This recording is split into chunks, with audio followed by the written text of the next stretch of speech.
This is a nice quick one pan dish using some lovely fresh cod. Now you don't have to use cod, any fish at all will do with this, but I'm just using a nice piece of cod, fully trimmed. I've kept the skin on it, but the scales have been removed and the bones have been also removed. Your fishmonger will do this for you. And a good little tip, when you're using fresh fish, domestic fridges tend to hold about just below 5 degrees, say 3 to 5 degrees. It's not quite cold enough for fish. So the container you're storing your fish in, throw a few ice cubes on top of the fish. You have ice cubes in your deep freeze, put them on top of the fish and let them just bring that fish down closer to 1 degree, and it'll stay much better, much more pristine for you. I'm just going to pair this up with some bulgur wheat. Use lots of different vegetables. I'm going to use some peppers, some tomatoes, red onion, and just finish with some pumpkin seeds, which are a lovely seed that's very high in magnesium. And just to briefly just dwell on one of those ingredients that I'm going to be using, it's the bulgur wheat. Now, bulgur wheat is a lovely whole grain. It's very, very good and good. It's got a very good mineral content, in particular magnesium and manganese. So they're very important minerals for your general body and well-being. And other areas, things that bulgur wheat is very good on is B vitamins. It's also got a good source of vitamin E, and it's a good source of fiber. And when it comes to inflammation, fiber is a key part of any diet.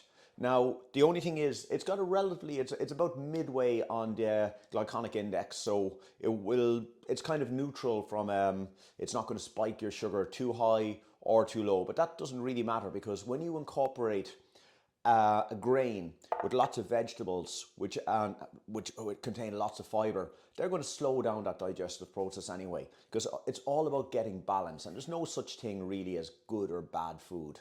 It's really a case of getting the balance right of what works best for you, and that's going to be a fairly individual thing for us all basically.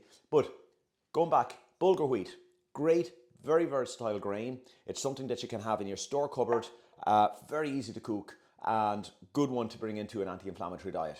So I'm going to get on and cook this very, very simple little dish. To cook this dish, first, a little drop of oil on a pan, and then straight away, your onions, which have been just a rough chop or dice, and my garlic. I'm using quite a lot of garlic, 2 cloves. You could use a little less if you like it. Don't be afraid to adjust. I'm going to cover that and allow sweat for about 2 minutes. After sweating for around 2 minutes, stirring as you're cooking and keeping an eye on things, I'm now going to add my diced pepper.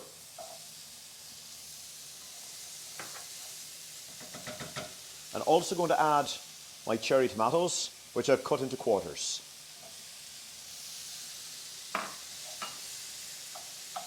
At this point, you can add a little bit of salt and pepper.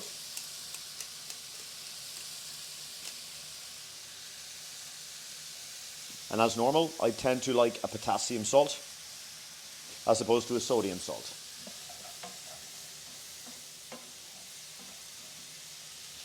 Cover that up. Keep an eye out as it cooks and allow sweat for about a further 2 minutes. After sweating for a further 2 minutes, we'll now add our bulgur.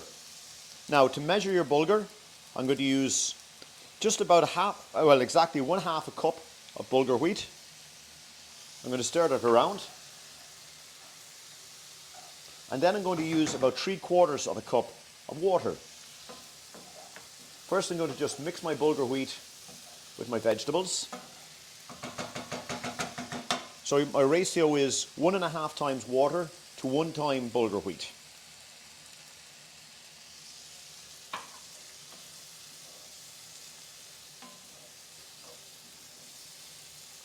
I'm just going to stir those now to incorporate all the ingredients.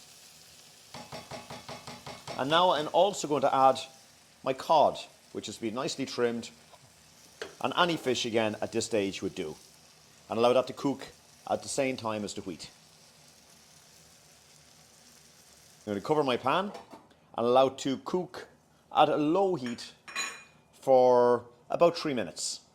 When cooked around 2 to 3 minutes, do keep an eye on it as it's cooking, just to make sure that you don't burn. On this low heat, I'm just going to make sure that it's not sticking or anything to my pan. And now what I'm going to do is place it on the pan, put the lid on it, allow it to come to a nice heat. And now what I'm going to do is completely turn off my heat. So my heat is completely off now. Make sure you do not take the lid off the pan and leave it stand for about 7 minutes and allow the residual heat in the pan to complete the cookery. Having waited 7 minutes, I'm now going to remove my lid, and it is very important that you don't remove the lid before this. And as you can see, the wheat, the vegetables are absolutely perfectly cooked, and as is the fish. The fish is just nicely, gently flaking apart because there's more than enough heat in that pan. And as you can see, this lovely steaming method also preserves the omega-3s within the cod.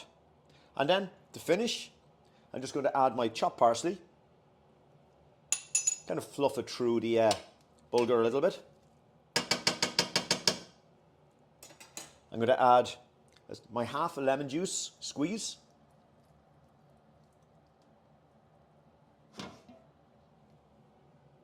I'm going to give a drizzle of olive oil, in particular towards the fish. Not too much, you don't want it greasy. I can adjust my seasoning slightly, depending on your taste. Just a little pinch more salt and pepper. And finally, my pumpkin seeds, which I'm going to just liberally spread over the entire dish. And there we have it, our Mediterranean cod and bulgur. And then to plate this dish, you could serve it in the pan, allow people to take themselves, but I'm going to pop onto a plate. So onto your plate.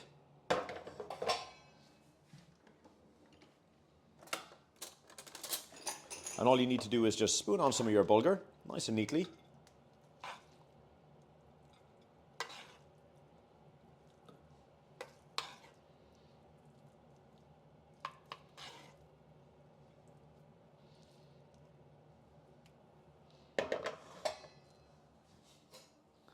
Take your nice piece of perfectly cooked cod, place it on top, and there we have a beautiful, well-balanced meal. I'm just going to finish again with a little drop of olive oil on top, and you could serve with a squeeze of extra lemon, and away we go. Done.